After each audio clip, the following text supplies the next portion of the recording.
Hey guys, юу яцхан. За юу Vyper-ийн сургалтыг үргэлжлүүлээ. Өнөөдөр бүгд функцийн талаар сурнаа. За функцийн basic-гээ сурнаа. За окей, шууд эхлэе. За юу ч гэсэн би бол яг хэрвээ та нар докныхоо функцийг хаанаас олох вэ гэж бодож байгаа юм бол доклоо ороод language description-ийн доор control structures гэж байгаа. За би нэг томруулчих. Энийхээ функц гэж байгаа. За энийгээр явж байгаа шүү. За remix дээр бүгдээрээ код харъя. За юу ч гэсэн функц гэж юу вэ? Functions гэж яг юу вэ? Functions нь яг юу вэ гэх юм бол яг executable units of code гэх байхгүй. Тэгэхээр яаж байгаа вэ гэх юм бол одоо нэг кодыг бид нар нэг хэсэг ингээд бөөгнөрүүлээд тавьчихж байгаа байхгүй. Тэгээ тэрийг дахин дуудаж болно. Reusable болгож болно гэсэн үг. За юу ч гэсэн би бол яг та нар яг hello world-д харж байгаа бол энэ def init гэдэг нэг special функц байгаа тий. Энэ функцүүд бол ер нь бол яг энэс өөр олон төрөл байдаг. Тэгээд init функц нь өөрөө нэг special функцүүдийн төрөлд ордог байхгүй юу. Тэгээд бас бид нар ер нь өөрсдийн гэсэн функцүүдээ яг хийж болно, бүтээж болно яг. Өнөөдөр бол бүгдээрээ яг өөрсдөө яаж функц бүтээх үү талаар яг ингэж орноо. За юу гэсэн би бол энд ингээд hello world гэдэг функц үүсгэсэн байна. За функц үүсгэхдээ бид нар урд нь хамгийн гурал нь def гэж бичих хэрэгтэй. Def нь яг юу гэж байгаа юм бол definition гэж бичиж байгаа. За тэнгуүдээ ард нь энэ semicolon заавал тавих хэрэгтэй. Энэ semicolon нь яг ийм spaceтэй кодуудыг одоо ингэж багцлж байгаа. Энэ функц дотор багцлж байгаа гэдгийг илэрхийлж байгаа. Тэгээд энэ функц нь ер нь бол external, тэгэхээр гаднаас доод бүрэн боломжийг харуулж байгаа гэсэн үг. За энэ external гэдэг юмнуудыг бол бид нар дараагийн хичээлд орно. Яг external нь юу вэ гэх юм бол энэ функцийн visibility яг харагдах орчин хэрэглэгдэх яг зорилгоодыг ингэж тодорхойлдог. Энэ функцийн зорилгыг тодорхойлдог гэж ойлгож болно. За юу ч гэсэн би бол энэ дээр string box, number box гэдэг хоёр хувьсаж өгсөн байна те. State variables үүсгэсэн байна. Тэгээд hello world дотор бол бид нар юу ч гэсэн энэ string box дотор бол hello world оруулсан байна те. Окей, энэ бол ойлгомжтой функц. Энэ дээр бол би зүгээр hello world гэдэг энэ функцийн нэрийг бичсэн. Тэгээд ардлах semicolon доторх энэ одоо юу brackets of code агаад энэ hello world-ийн функц дотор энэ функцийг юу гэдэг вэ гэдэг код нь бид нар илэрхийлсэн. Дараа нь яаж байгаа юм бол энэ set number гэдэг функцийг үүсгэсэн. За энэ одоо нөгөө юун дотор хаалтан дотор одоо бид нар нөгөө юу энэ функцэн дотор бид нар одоо юунууд дуудаж болно. Яг нөгөө юунууд хийж болно.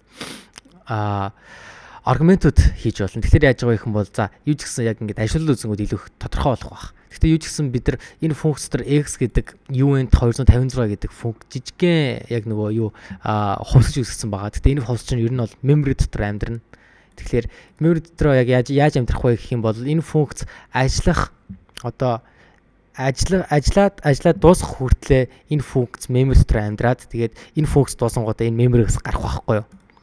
Тэгэхээр энэ x бол төр зүр ажиллахтаа төр зүр амьдраад тэгэл үхнэ. За тэгээд би set number гэдэг функц дотор бол энэ number box дотор тэр x оруулж байна. Харин set added number гэдэг дээр яаж байгаа юм бол multiple argument-д яаж авах вэ талаар харуулж байна. Тэгэхээр бид нар одоо яг нөгөө энэ функц ажиллахад x, y гэдэг хоёр хувьсагч үүснэ. Тэгээд энэ функц үхэхэд x, y гэдэг хоёр хувьсагч үхнэ гэдэг юуг нь гаргаад ирж байгаа. Тэгээд энэ x, y бид гараас өгнө. Аргумент яг давуу тал нь гэх юм бол функц дотор бид гараас өгөх боломжийг нь гаргаж ирдэг. Тэгээд окей, тэнгуүдээ бид x, y бол яг ингээд зарлчлаа. Тэнгуүдээ яг ингээд нөгөө төрлийг биччихлээ.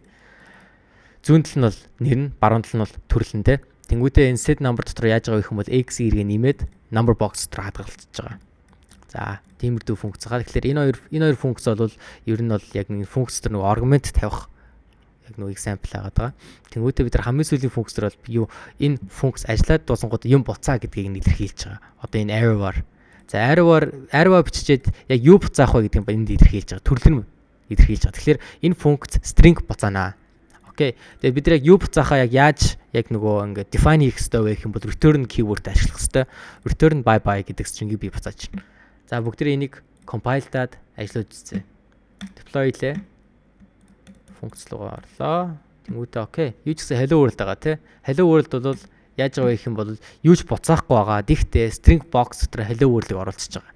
За бид string box харъя. Hello world тий. За дараа нь яаж байгаа гэх юм бол бид нар set number хэрэглэж үзье. Юу ч number box-ыг л харчи. Number box хамгийн түрүүнд тэг байгааз. Яг бид нар ерөөсөө number box-тойгоо харьцаагүй, number box дотор юу ч хадгалаагүй болохоор тэг байгаа одоохондоо. За юу ч бид нар гараас 10 гэдэг аргументыг өгчий. Тэгээд set number ажиллах юм бол яаж байгаа вэ гэх юм бол set number-ийн одоо x гэдэг хувьсагч байгаа шүү дээ. Энэ хувьсагч үүсээд яг бид нар set number гэдэг юг функцийг ажиллуулж байгаа шүү дээ тий. Тэнгүүтээ яг тэр үед бидний өгсөн гараас өгсөн R болвол энэ X гэдэг хувьсанд ороод dot кодыг ажилуулна гэсэн үг шүү дээ. Тэгэхээр яаж байгаа юм бол одоо манай number box 10 болсон байх хэвээр. Nice. За бүгдээрээ set added number ажилуулъя. За гараас одоо бид нар 20-ыг өгөөд би энэ дээр одоо 50 өгчээ. Тэгэхээр юу гэсэн үг 70 болох хэрэгтэй гэсэн үг те. Юу number box. Тэгээд яг remix бол гоё X Y-ийг ингээд шууд гоё харуулцдаг аргументыг ингээд за энэ 20 бол X руу орох юм байна. Энэ 50 бол Y руу орох юм байна гэд. За энийг ажиллаж үзье. Тэгээд number box арах юм бол 70.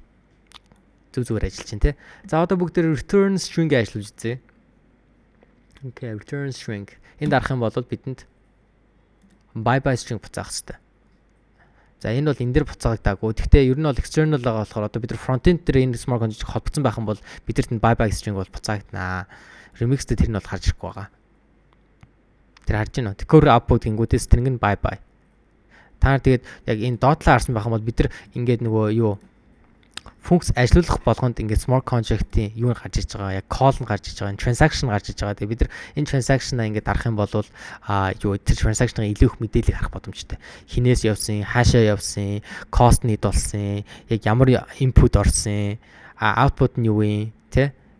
Log нь юу вэ, event ах юм бол event нь юу вэ гэсэн юм гарч иж байгаа.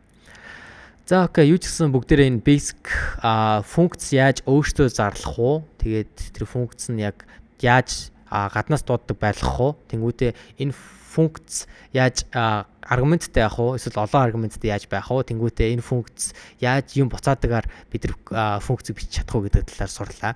Тэгээд энэ удаагийн дугаар дээр асуулт байх юм бол комент зүйлдээрээ guys би чадхаараа хариулт үлдээх болно. Тэгээд дараагийн дугаар хүртлээ. Bye.